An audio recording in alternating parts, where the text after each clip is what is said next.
Hi friends, എല്ലാവർക്കും പുതിയ വീഡിയോയിലേക്ക് സ്വാഗതം. ഇന്ന് നമുക്ക് ബോഡിയിൽ നിന്ന് അളവെടുക്കുന്നത് എങ്ങനെയെന്ന് നോക്കാം.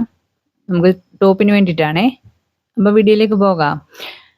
ആദ്യം നമുക്ക് ഇതുപോലെ ഷോൾഡറിൽ ടേപ്പ് വെച്ചതിന് ശേഷം താഴേക്ക് ഇഷ്ടാനുസരണം നമ്മുടെ എത്രയാണോ നമുക്ക് ലെങ്ത് വേണ്ടുന്നത് ആ ലെങ്ത് കൊടുക്കാം. അതിനുശേഷം നമുക്ക് വേണ്ടുന്നത് ചെസ്റ്റിൻ്റെ അളവാണ്. ചെസ്റ്റ് അളവ് ഇതുപോലെ കൈകൾ ഉയർത്തി വെച്ചതിന് ശേഷം നമുക്ക് ഇതേപോലെ ആ കൈക്കുഴി ചുറ്റി കറക്റ്റ് അളവിന് എടുക്കാം. ലൂസ് ആക്കണ്ട, ഇറുക്കിയും പിടിക്കേണ്ട. അതേപോലെ അതിൻ്റെ താഴെ നമുക്ക് ആ ബ്രസ്റ്റിൻ്റെ ഭാഗത്തെ അവിടുത്തെ അളവ് വേണം. അതും ഇതേപോലെ കറക്റ്റായിട്ട് എടുക്കാം. അതിനുശേഷം ഷോൾഡറെ വെച്ചതിന് ശേഷം താഴേക്ക് ഷേപ്പിൻ്റെ ആ ഒരു ഇറക്കം എത്രയാണോ അതെടുക്കണം. എന്നിട്ട് അവിടുത്തെ വണ്ണം എടുക്കണം. കണ്ടില്ലേ? ഇതേ രീതിയിൽ ഷേപ്പിൻ്റെ ഇറക്കം എടുത്തു, അതിനുശേഷം വണ്ണം എടുത്തു. അതേപോലെ തന്നെ ഇനി അടുത്തത് നമുക്ക് വേണ്ടുന്നത് നമുക്ക് വരുന്ന ഓപ്പണിൻ്റെ ഭാഗത്തെയാണ്. ആ സ്ലിറ്റ് വരുന്ന ഭാഗത്തെ ഇറക്കം എത്രയാണോ അതെടുക്കണം. ആ സ്ലിറ്റിൻ്റെ ഇറക്കം എടുത്തു, അതുപോലെ അവിടുത്തെ വണ്ണം എടുക്കണം.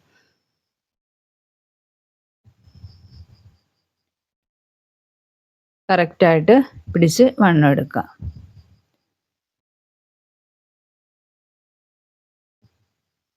ഇനി നമുക്ക് നെക്കിൻ്റെ ഇറക്കം എത്രയാണെന്ന് വേണ്ടെന്ന് വെച്ചാൽ അതെടുക്കാം. നമുക്ക് ഷോൾഡർ ഇതുപോലെ വെക്കുക. അതിനുശേഷം നമ്മുടെ ഇറക്കം എത്ര വേണോ ആ അളവ് കൊടുത്താൽ മതി. അതേപോലെ ബാക്ക് നെക്കിലും എടുക്കാം.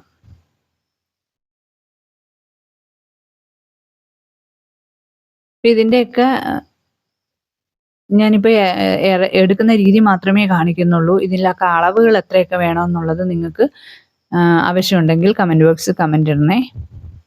ഇനി നമുക്ക് ഷോൾഡർ എടുക്കണം. ഷോൾഡറിന് നമ്മുടെ ആ എല്ലുകളുണ്ടല്ലോ ആ ഭാഗത്തൊന്ന് മറു കയ്യിലുള്ള ആ എല്ലിൻ്റെ ആ ഭാഗം വരെയും കറക്റ്റായിട്ട് വെച്ചിട്ട് എടുക്കണം. അവിടെ വരെയുള്ള അളവാണ് നമുക്ക് ഷോൾഡർ എടുക്കേണ്ടത്. ടേപ്പ് ഇതുപോലെ കഴുത്തിലേക്ക് കയറ്റി ഇതേപോലെ വേണം വെക്കാൻ. അതിനുശേഷം ഇതേപോലെ അളവെടുക്കാം. ഇതാണ് ഷോൾഡർ എടുക്കുന്നത്.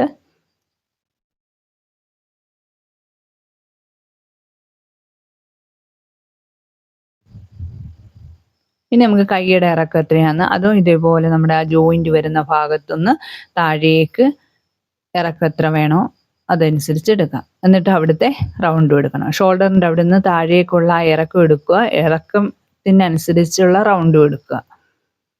ഇറക്കം എവിടെയാണോ എടുക്കുന്നത് അവിടുത്തെ റൗണ്ട് എടുക്കുക. അത് നമുക്ക് ആവശ്യമാണ്. അതിനുശേഷം കൈക്കുഴി എടുക്കണം. കൈക്കുഴിയുടെ ആ റൗണ്ട്, ആം റൗണ്ട് അത് നമുക്കൊന്ന് എടുക്കണം.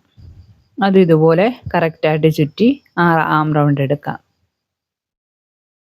അപ്പോൾ ഇത്രയും അളവുകളാണ് നമുക്ക് ടോപ്പിൻ്റെത് ഞാൻ എടുക്കുന്നത്. അപ്പോൾ ഇതിൻ്റെ ബാക്കിയൊക്കെ ഇത്രയും എടുക്കുന്ന അളവ് മാത്രമേ ഞാനിപ്പോൾ കാണിക്കുന്നുള്ളൂ. വേറെ നിങ്ങൾക്ക് എന്തെങ്കിലും ആവശ്യമുണ്ടെങ്കിൽ നിങ്ങളത് കമൻറ്റ് ബോക്സിലിടുക. അതേപോലെ വീഡിയോ നിങ്ങൾക്ക് ഇഷ്ടപ്പെട്ടാൽ ലൈക്ക് ചെയ്യണം, സബ്സ്ക്രൈബ് ചെയ്യണം. Okay, thank you.